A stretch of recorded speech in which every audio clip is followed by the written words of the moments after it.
In today's episode, we're talking about a case of a 14-year-old girl who had the audacity to murder her mother and then the cajones to call a friend and ask to come over to see the dead body. This, and I'm doing I don't know how you call it, the Italian hands. This is the case we're talking about today. Welcome lambs, welcome old lambs, welcome new lambs to Love and Murder, Heartbreak to Homicide, the Midweek mini edition. Before we begin, hi, my name is Kai, and I want to tell you that this episode and all my episodes are sponsored by my lambs in Patreon, patreon.com/Love and Murder. If you want to see all the bonuses and craziness that goes on behind the scenes, join my Patreon, patreon.com/Love and Murder. But without further ado, let's get into this midweek mini. The Rankin County Sheriff's Office responded to a call of a shooting on Tuesday, April 16, 2024 at around 5:07 p.m. This happened in a Farmington Station subdivision in Brandon, Mississippi.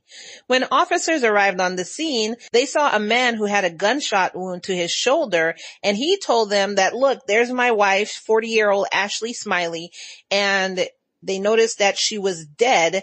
He said he had arrived home earlier that evening to find this scene. Police saw that Ashley had been shot once under the chin and twice in the face. Wow. The man, who was identified as Heath Smylie, told police that his stepdaughter, 14-year-old Carly Madison Gregg, had been inside the house when he got home. He opened the door, saw his wife. She'd been standing there with a gun in her hand, and she fired at him. That's how he got the shot in his shoulder, but he was able to wrestle the gun away from her, and when he got the gun away from her, she ran out the house, ran through the backyard, and just left. That's when he took this time to call 911. Police brought out the Mississippi Highway Patrol helicopter and some more police to this area, and they were able to find Greg. I think it was like 30 minutes later at around 5:30 p.m. They found her not far from her house. She was arrested without incident, and she was arrested on the charges of murder and attempted murder. They then transported her to Rankin County Juvenile Detention Center. Now, during the investigation, police are putting things together.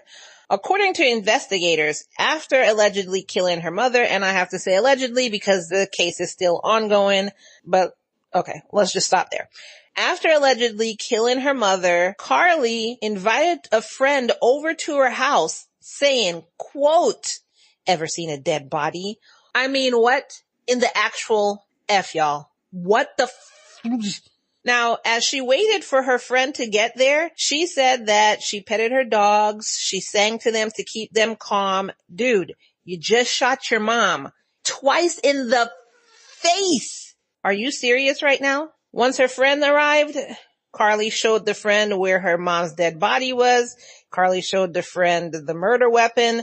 And this all happened before the stepfather even came home. Now, what do we say, lambs? If you're going to commit a crime, tell everybody you know and everybody you don't. We're saying allegedly, but she invited this friend over. This friend came. That's the freaking crazy part. Again, Christina Bobo, you and I on the same page. Where do these people find these people? Where do you find these friends? This friend came over. I'm going to tell you right now. My best friend, who I love like a brother, he is my big brother. If he calls me right now and says, "Hey, Kai, ever seen a dead body? Come on over. I'm going to show you one." I'll be like, "Yeah, I'll be right there." Click, 911. Hello? Yes. This person, first and last name, look, I'll give you middle name, said there's a dead body at his house. This is the address. He invited me to come over. I'm not stupid. I'm not going over there. But this is his first, middle, last name, date of birth, where he was. I'll look. Sing like a bird. I'm not the one. But this person hopped on their bike, because, they're only 14, hopped on their bike or walked over to go see a dead body. The mentality. And you can't tell me it's because they're little and their brains haven't developed. They know right from wrong. I don't want to hear that bullshit. But let's get off the 14-year-old. I've done many cases where they're adults and they hot-footed over to their friend's house to see a dead body and more, help you dismember a dead body and hide it. So I don't understand this mentality. Then investigators continue on that it's alleged that Carly had planned to kill her stepfather when he came back to the house, which I completely see that happening because he said when he stepped in, she was literally standing there waiting for him to come through the door.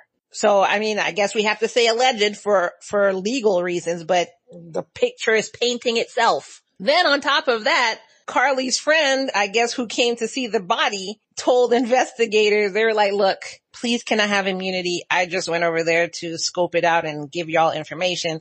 That's not what they actually said. I'm saying this for myself. This is what it's in my head that they said. But the friend told investigators that Carly had premeditated to kill her stepfather. She said, this is alleged, this is literally what the friends told investigators, that she had saved 2 shots for her stepfather when he came in the door, and that she was going to shoot him in his head and she was going to shoot him in his chest. But let's continue saying alleged. I mean, you have to stick to the legal course of it.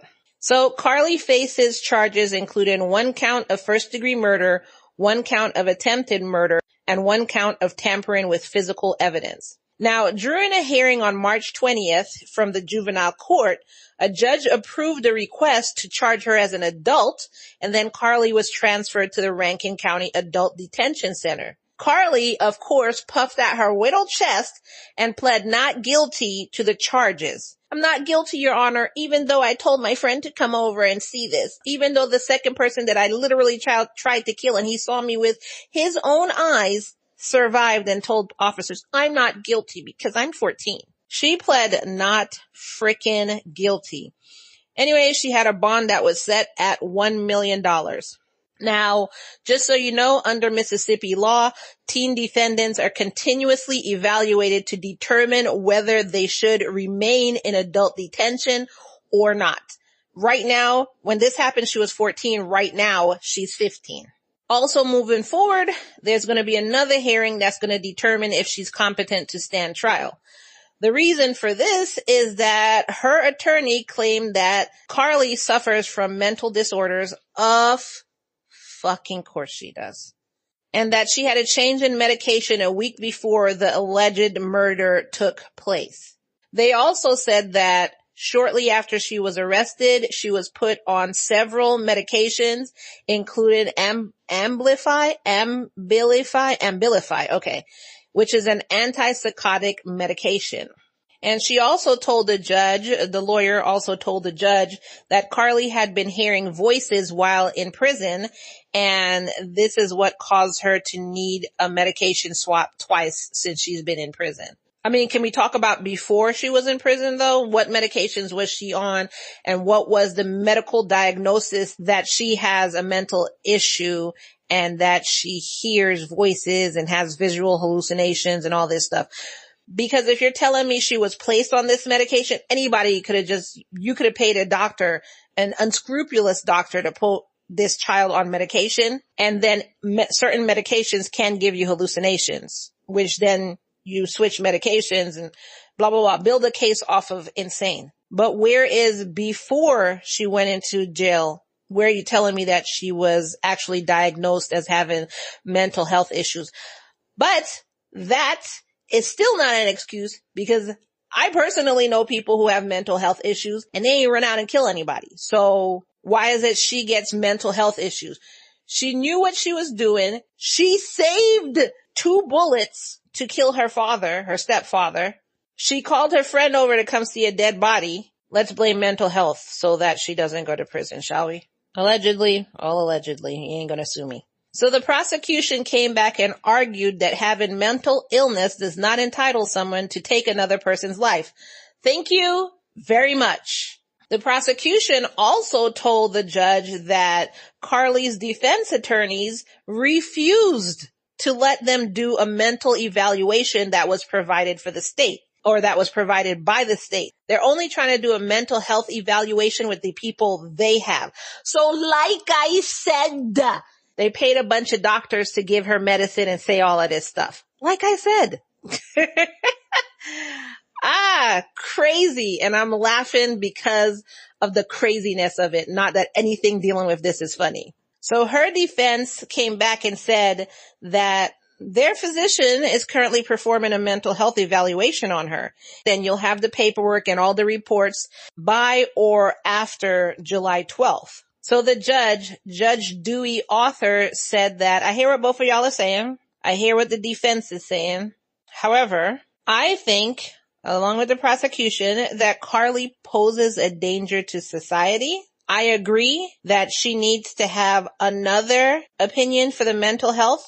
So we're going to have the state do an evaluation. After your doctors are completed with their evaluation, we're going to have the state do another evaluation on her, and we're going to use the Department of Mental Health for that. And also she's going to stay where she is right now, and we're going to keep the $1 million bond.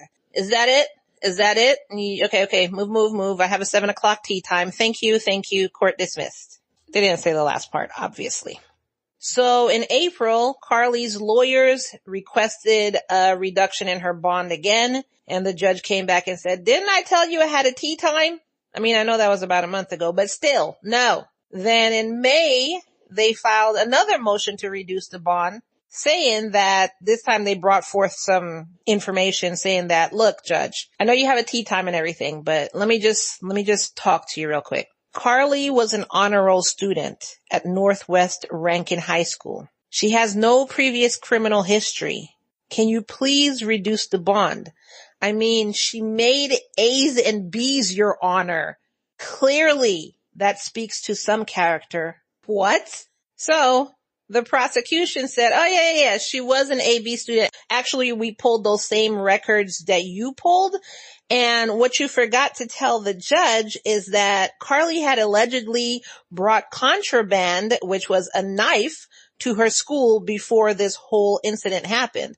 And she has a bunch of other disciplinary actions against her record. So I don't know why you didn't mention that. You just mentioned an honor roll and she has no criminal history. Yeah, she has no criminal history unless you look into the school's records, and then she has school's disciplinary issues. So obviously, Carly's still where she is. On July 2nd, Carly appeared in court for a motions hearing.